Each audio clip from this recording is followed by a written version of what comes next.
Mga 40 bote, imahinasyon at tiyaga. Yan po ang puhunan ng isang lalaki at kanyang kinakasama para ang bawat kapitan nilang piso maging 40 piso. Sinong mag-aakalang ang mga patapong plastic bottle na ito? Kapag nilinis, ginupit-gupit at kinulayan, magiging maliliit na obrang pagkakakitaan. Yan ang kabuhayan ni Mang Romel na kumikita ng 40 piso sa bawat pisong kapital. Paano ka natuto nito? Imahinasyon na siya.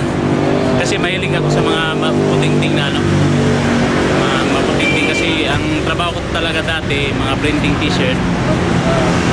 About art lang siya. Pati nga kinakasama niyang si Lochelle, tumutulong na rin. Nakakatulong naman. So dito kami kumukuha ng kinakain namin araw-araw. At dahil sa ganda ng kanilang mga disenyo, ang mga tinda nilang pandekorasyon, madalas napapakyaw. Matagal ko na hinahanap niya, wala akong makita ngayon lang. Ilalagay ko sa sasakyan. Minsan sir, kinukulang kami, kinakapos kami sa laging ubos. Mahigit isang dekada na itong kabuhayan ni Romel, pero bago niya ito pinasok, maraming beses na ring nasubok ang kanyang diskarte sa paghahanap buhay.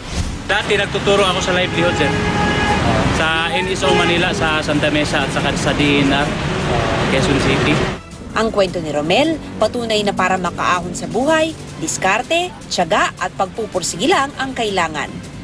Mav Gonzalez, GMA News.